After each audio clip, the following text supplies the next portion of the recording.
No semestre mais atípico de sua história, a Assembleia de Minas estabeleceu em março o trabalho remoto na maior parte de suas atividades em função dos riscos da transmissão comunitária do coronavírus, mas adotou procedimentos para responder às demandas da pandemia.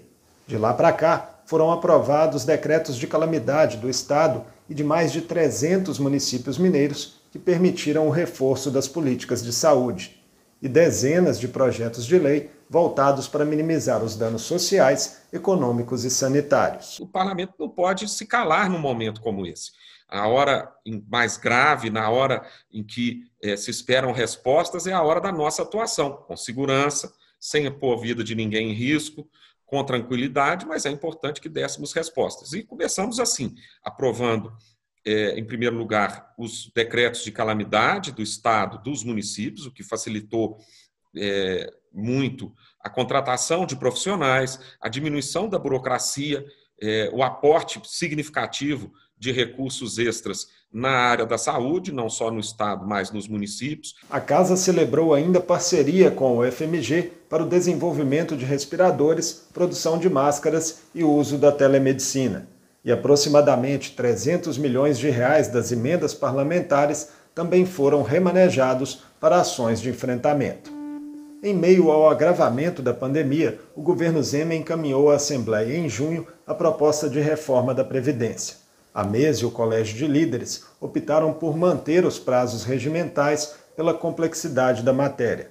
Um primeiro desmembramento foi feito na Comissão de Constituição e Justiça, que excluiu do texto questões administrativas e estatutárias. Em um seminário virtual, ouviu mais de 30 entidades representativas do funcionalismo público estadual. Alguns pontos foram muito criticados, como a gradação das alíquotas de 13% a 19%, os impactos para servidores com salários inferiores a R$ 2.000 e pensionistas que recebem até o teto do INSS, o aumento em 7 anos da idade mínima para aposentadoria das mulheres e as regras de transição.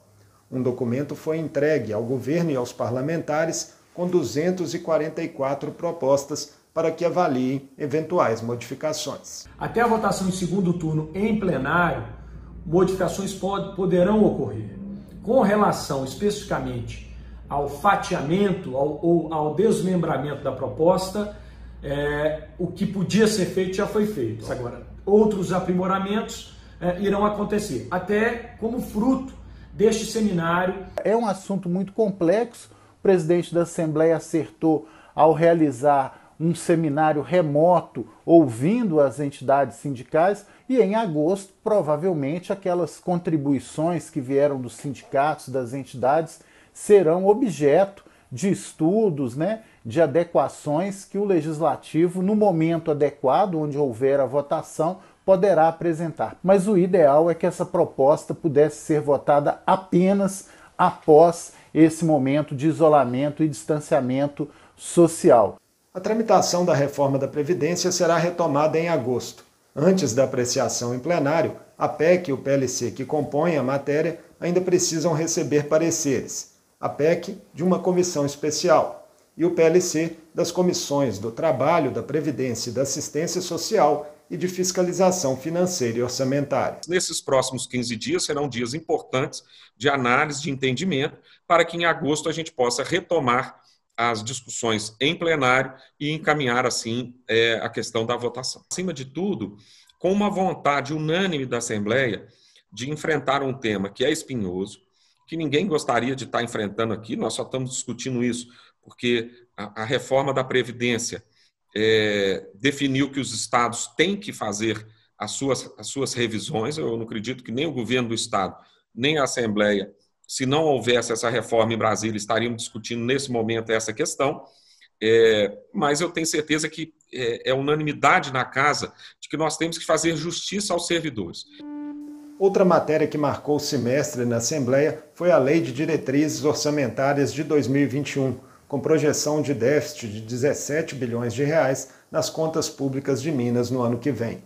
Números que continuarão a demandar do Parlamento e dos demais poderes do Estado atenção às questões que afetam o equilíbrio fiscal e a prestação de serviços à população. Minas já tem um dos maiores déficits do país, tanto de uma maneira geral, quanto da questão previdenciária.